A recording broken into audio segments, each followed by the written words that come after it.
And I want to dive into the whole notion of you sort of being a habitual construct. Like, what is that? What is the habit of you? Well, a habit is a redundant set of automatic, unconscious thoughts, behaviors, and emotions that's acquired through repetition. A habit is when you've done something so many times that your body now knows how to do it better than your mind. So if you think about it, people wake up in the morning, they begin to think about their problems. Those problems are circuits of memories in the brain. Each one of those memories are connected to people and things at certain times and places. And if the brain is a record of the past, the moment they start their day, they're already thinking in the past. Each one of those memories has an emotion. Emotions are the end product of past experiences. So the moment they recall those memories of their problems, they all of a sudden feel unhappy, they feel sad, they feel pain. Now, how you think and how you feel creates your state of being. So the person's entire state of being when they start their day is in the past. So what does that mean? The familiar past will sooner or later be predictable future.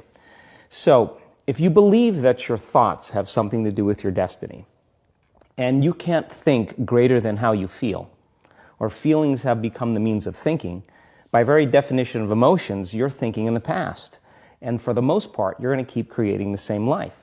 So then people grab their cell phone, they check their WhatsApp, they check their text, they check their emails, they check Facebook, they take a picture of their feet, they post it on Facebook, they tweet something, they do Instagram, they check the news, and now they feel really connected to everything that's known in their life. And then they go through a series of routine behaviors. They get out of bed on the same side, they go to the toilet, they get a cup of coffee, they take a shower, they get dressed, they drive to work the same way, they do the same things, they see the same people, they push the same emotional buttons, and that becomes the routine, and it becomes like a program. So now they've lost their free will to a program, and there's no unseen hand doing it to them. So when it comes time to change, the redundancy of that cycle becomes a subconscious program. So now 95% of who we are by the time we're 35 years old is a memorized set of behaviors, emotional reactions, unconscious habits, hardwired attitudes, beliefs, and perceptions that function like a computer program. So then a person can say with their 5% of their conscious mind, I want to be healthy, I want to be happy, I want to be free. But the body's on a whole different program. So then how do you begin to make those changes? Well, you have to get beyond the analytical mind, because what separates the conscious mind from the subconscious mind is the analytical mind. And that's where meditation comes in, because you can teach people through practice how to change their brainwaves, slow them down. And when they do that properly, they do enter the operating system where they can begin to make some really important changes. So most people then wait for crisis or trauma or disease or diagnosis. They wait for loss, some tragedy to make up their mind to change. And my message is, why wait? And you can learn and change in a state of pain and suffering, or you can learn and change in a state of joy and inspiration. And I think right now, the cool thing is that people are waking up. That's really interesting. And where I found the deepest hooks into how powerful this can be for somebody is when you talk about trauma. And you've talked about how people experience a traumatic event, but they then basically rehearse it, and how that then has this knock-on effect. So what is that? Why do people find it so hard to get past trauma? Well, the stronger the emotional reaction you have to some experience in your life, the higher the emotional quotient, the more you pay attention to the cause. And the moment the brain puts all of its attention on the cause, it takes a snapshot, and that's called a memory. So long-term memories are created from very highly emotional experiences. So what happens then is that people think neurologically within the circuitry of that experience, and they feel chemically within the boundaries of those emotions. And so when you have an emotional reaction to someone or something, most people think that they can't control their emotional reaction. Well, it turns out if you allow that emotional reaction, it's called a refractory period, to last for hours or days, that's called a mood. I say to someone, hey, what's up? You say, I'm in a mood. Well, why are you in a mood? Well, I had this thing happen to me 5 days ago, and I'm having one long emotional reaction. If you keep that same emotional reaction going on for weeks or months, that's called temperament. Why is he so bitter? I don't know, let's ask him. Why is he so bitter? Why are you bitter? Well, I had this thing happen to me 9 months ago. And if you keep that same emotional reaction going on for years on end, that's called a personality trait. And so learning how to shorten your refractory period of emotional reactions is really where the work starts. So then people, when they have an event, what they do is they keep recalling the event because the emotions of stress hormones, the survival emotions, are saying pay attention to what happened because you want to be prepared if it happens again. Turns out most people spend 70% of their life living in survival and living in stress. So they're always anticipating the worst case scenario based on a past experience. And they're literally, out of the infinite potentials in the quantum field, they're selecting the worst possible outcome and they're beginning to emotionally embrace it with fear. And they're conditioning their body into a state of fear. Do that enough times, body has a panic attack without you. You can't even predict it because it's programmed subconsciously. So then you say to the person, why are you this way? And they'll say, I am this way because of this event that happened to me 15 or 20 years ago. And what that means from a biological standpoint is that they haven't been able to change since that event. So then the emotions from the experience tend to give the body and the brain a rush of energy. So people become addicted to the rush of those emotions, and they use the problems and conditions in their life to reaffirm their limitation, so at least they can feel something. So now when it comes time to change, you say to the person, why are you this way? Well, every time they recall the event, they're producing the same chemistry in their brain and body as if the event is occurring, firing and wiring the same circuits and sending the same emotional signature to the body. Well, what's the relevance behind that? Well, your body is the unconscious mind. It doesn't know the difference between the experience that's creating the emotion and the emotion that you're creating by thought alone. So the body's believing it's living in the same past experience 24 hours a day, 7 days a week, 365 days a year. And so then when those emotions influence certain thoughts, and they do, and then those thoughts create the same emotions, and those same emotions influence the same thoughts, now the entire person's state of being is in the past. So then the hardest part about change is not making the same choices you did the day before, period. And the moment you decide to make a different choice, get ready because it's going to feel uncomfortable. It's going to feel unfamiliar. There's going to be some uncertainty. Why does it feel so uncomfortable? Is it because of the neurons that fire together, wire together, so there's like an easiness to that loop, just because literally, and you've talked very eloquently about this, the way that the neurons connect in the brain, how rapidly, I've seen you show footage of how rapidly those connections happen, which is pretty incredible. Is that what makes it so discomforting for people?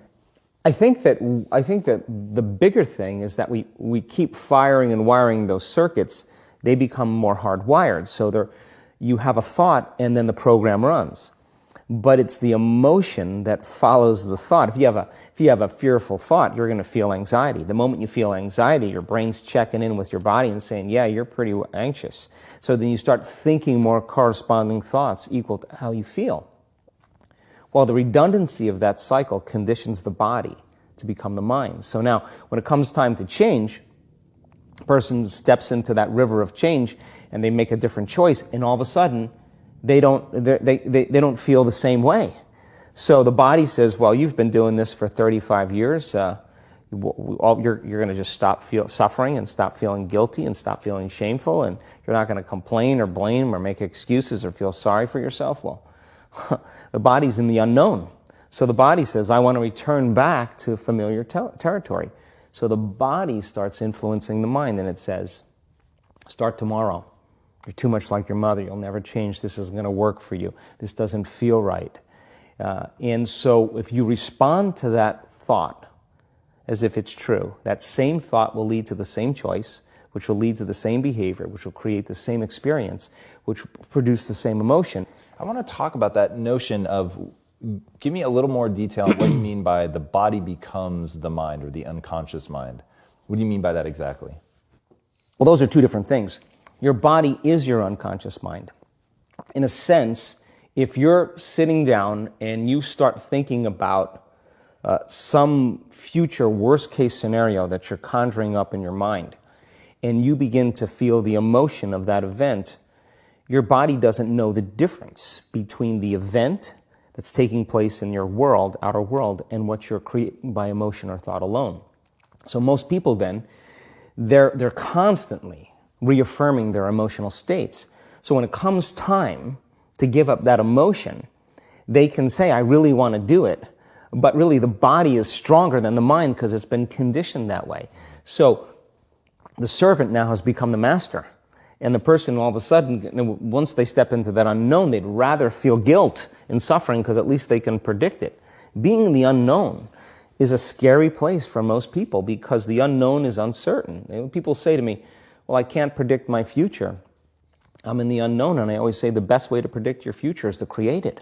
Not from the known, but from the unknown. What thoughts do you want to fire and wire in your brain? What behaviors do you want to demonstrate in one day? The act of rehearsing them mentally, closing your eyes, and rehearsing the action. Rehearsing the reaction of what you want, or the action? Yeah, the action of what you want. By closing your eyes and mentally rehearsing some action. If you're truly present, the brain does not know the difference between what you're imaging and what you're experiencing in 3D world. So then you begin to install the neurological hardware in your brain to look like the event has already occurred. Now, your brain is no longer a record of the past. Now it's a map to the future. And if you keep doing it, priming it that way, the hardware becomes a software program. And who knows, you just may start acting like a happy person. And then I think the hardest part is to teach our body emotionally what the future will feel like ahead of the actual experience. So what does that mean? You can't wait for your success to feel empowered. You can't wait for your wealth to feel abundant. You can't wait for your new relationship to feel love or your healing to feel whole. I mean, that's the old model of reality of cause and effect, waiting for something outside of us to change how we feel inside of us. And when we feel better inside of us, we pay attention to whoever or whatever caused it. But what that means then is that from the Newtonian world is that most people spend their whole life living in lack, waiting for something to change out there. What do you mean the Newtonian world? The Newtonian world is all about the predictable. It's all about predicting the future. But the quantum model of reality is about causing an effect. The moment you start feeling abundant and worthy, you are generating wealth. The moment you're empowered and feel it, you're beginning to step towards your success. The moment you start feeling whole, your healing begins. And when you love yourself and you love all of life, you'll create an equal. And now you're causing an effect. And I think that's the difference between living as a victim in your world, saying, I am this way because of this person or that thing or this experience. They made me think and feel this way. When you switch that around, you become a creator of your world. And you start saying, my thinking and my feeling is changing an outcome in my life. And now, that's a whole different game, and we start believing more that we're creators of reality. So how do we go from, okay, I have this negative emotion, it's controlling my life, it's got me in this cycle of, I think about this emotion, which triggers a chemical reaction, which trains my body to feel that way, which makes it easier, more likely I will do it again, and so now I'm in this vicious cycle. And it's unconscious. Right, and you said, does your thinking create your environment, or does your environment create your thinking, which I thought was really, really interesting. So how do we then go from that, like mechanistically, to begin this visualization process of something that's empowering? It's me in a different state. It's my future self. Is it meditation? What does that look like?